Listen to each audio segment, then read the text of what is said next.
Boa tarde, alunos do quinto ano. Nossa aula de história de hoje será sobre invasões holandesas. Peço que todos abram o livro de história na página 43 e acompanhem a leitura junto comigo.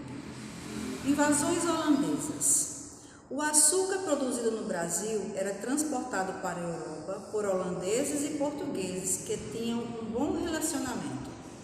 A Holanda distribuía esse açúcar para o mercado europeu usando as suas embarcações, até que o rei de Portugal, Dom Sebastião, morreu e não deixou ninguém para assumir o trono, ou seja, nenhum herdeiro.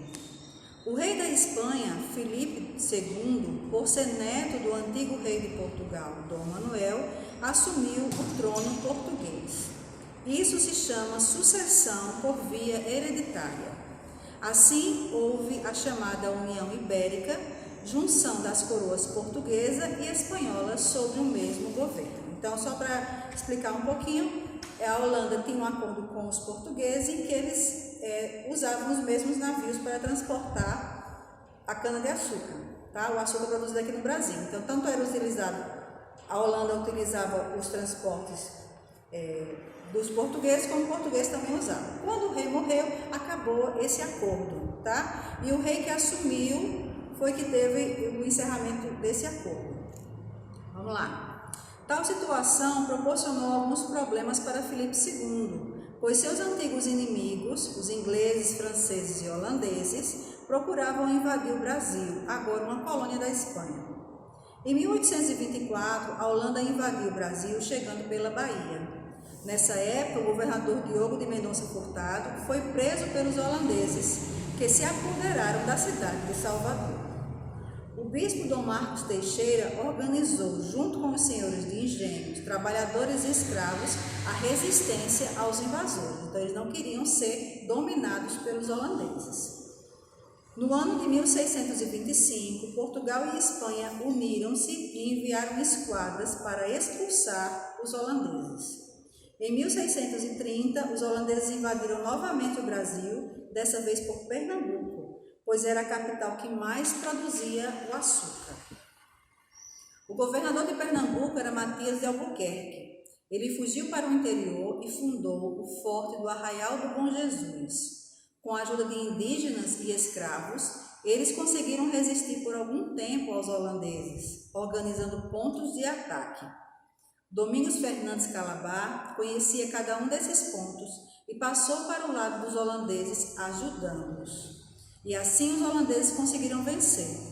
Derrotado, Matias de Albuquerque foi obrigado a fugir para Alagoas. Então o estado de Pernambuco ficou tomado totalmente pelos holandeses. No ano de 1637, a Holanda manda para o Brasil o conde João Maurício de Nassau, que assumiu o governo de Pernambuco.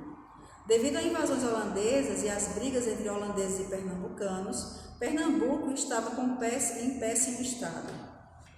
Maurício de Nassau ajudou a população, emprestou dinheiro para que eles se organizassem, liberou o culto de outras religiões, construiu palácios, pontes, canais, trouxe com ele pintores, cientistas e artistas.